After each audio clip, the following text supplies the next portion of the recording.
Nchi ya Tanzania ni moja nchi inayotegemea sekta ya kilimo kukuza pato la taifa na kuongeza ajira, hususan kwenye kundi la vijana ambao lenga kujiajiri kupitia sekta hiyo. Ingawa baadhi ya vijana hasa wanaokuwa wamehitimu elimu ya vyuo vikuu na vyuo vya kati hushindwa kufikia malengo kwa kukosa zana wezeshi za kuendeleza kilimo na uhaba wa mtaji. Katika kutatua swala hili, wadau wa kilimo hapa nchini TAPBDS kwa kushirikiana na AGRA wanaamua kuungana kwa pamoja kutekeleza mradi wa YEFA wenye lengo la kuwawezesha vijana zaidi ya 30 wa halmashauri 5 za mkoa wa Kagera kupata zana za kilimo, kama anavyosema afisa mradi kutoka TAPBDS Octavian Pastori baada ya kukutana na vijana hao wilayani Muleba Machi 13 mwaka huu 2025.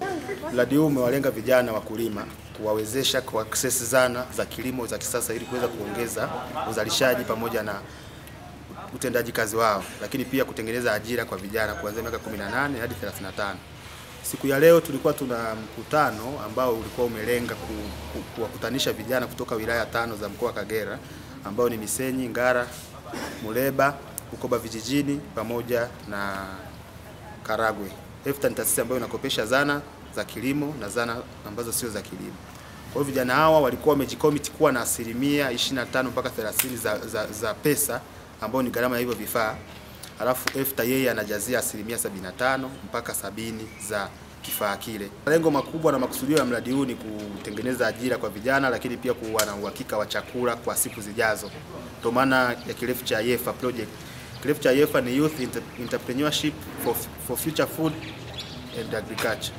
Baadhi ya vijana ambao watanufaika na zana hizo za kilimo ambazo awali katika kipindi cha mwezi Januari mwaka huu walizishuhudia kutoka kwa wadau wa mradi huu ambao pia ni wauzaji wa zana hizo katika wilaya ya Misenyi ili kujifunza kwa vitendo jinsi zinavyofanya kazi. Wanaamini kuwa kwa sasa kilimo ambacho sio tija kwao itabaki ni historia. Kwa majina naitwa Kudrat Juma, natokea Muleba. Wito wetu mkubwa ulikuwa ni kuja hapa katika kampuni hii tukishirikiana na YEFA, ambazo lengo kubwa la kuja hapa ilikuwa ni kukubaliana kuchukua zana ambazo ni mashine za kazi za kurahisishia sisi kazi. Binafsi zamani tulikuwa na nyuma hadi sasa hivi bado tuna changamoto ya kuwa wakulima ambao hatuna vifaa ambavyo vinakidhi mahitaji yetu, lakini kupitia mpango huu wa AGRA tumepata mpango mwingine mpya wa kupata vifaa ambavyo vinakurahisishia sisi kazi. Jina naitwa Murshid Muhammad, natokea wilaya ya Misenyi, kata Bugorora. Leo hii tuko Muleba kwa ajili ya hii semina tuliyoipata kutoka kwa AGRA. Lengo lililotuleta sisi ni kwa ajili ya kuhakikisha tunapata ujuzi sisi kama vijana ili tuweze kujikwamua kiuchumi. Tumefurahi tulipofika hapa, tumekutana mambo tofauti kabisa na tulivyokuwa tukitarajia ama na namna tulivyohudhuria semina nyingine. Leo hii vijana sote tunafurahi kwa sababu gani? Tumeweza kumpata namna gani tutapata mashine, zana za kazi ili tuweze kuingia mashambani. Kwa asilimia kubwa ukiangalia vijana tunapata changamoto, hatukimbilii kilimo ni kwa sababu tulikuwa tukikosa mitaji na zana za kilimo, lakini leo hii AGRA wamekuja tofauti kabisa, ambapo kwa mfano kama kikundi chetu cha kilimo na ustawi leo tuna uhakika wa kumiliki pawatila ambayo itakuja kutusaidia kulima mashamba yetu na mashamba ya jirani, na ukiangalia ukanda tunaotoka sisi Bugorora hatuna watu wenye hivi vitu. Kwa jina naitwa Beatrice Kambisha, kutokea Muleba Runazi. Nimekuja hapa Muleba kwa ajili ya semina. Tunashukuru TAPBDS pamoja na AGRA kwa kuja kutuseminisha.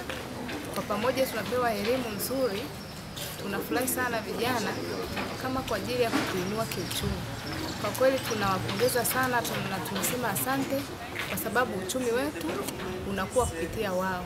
Kwa kweli wametuwezesha, tumeweza kuimprove kiuchumi. Sadiki Suleimani ni mtaalamu kutoka idara ya kilimo halmashauri ya wilaya ya Muleba. Idadi kubwa ya wananchi walioko ndani ya Jamhuri ya Muungano wa Tanzania, kundi kubwa ni kundi la vijana. Ukiacha wale watoto ambao bado hawajafikia umri wa kufanya kazi au wazee ambao wamezidi umri wa miaka 60. Hili kundi la katikati ndio kundi kubwa la kuanzia miaka 18 mpaka 45. Ni kundi kubwa. Kwa hiyo kama una project, una mpango wowote wa kimaendeleo, huwezi kuufanikisha bila kuligusa hili kundi. Ndio maana wenzetu wamekuja na project mahususi ambayo inahusu vijana. Na kwa kuwa wamejikita kwenye kilimo, wangependa kuona vijana wanaingia moja kwa moja katika mnyororo wa thamani wa kilimo. Sawa sawa. Sasa vijana sio kwamba wapendi kulima. Vijana wanapenda kulima. Na vijana wanapenda kushiriki shughuli mbalimbali za kilimo. Lakini kwa nini wanarudi nyuma? Wanarudi nyuma kwa sababu wanakosa nyenzo. Nikiripoti kutoka wilayani Muleba mkoani Kagera, mimi ni Jovinus Ezekiel wa Karagwe Media.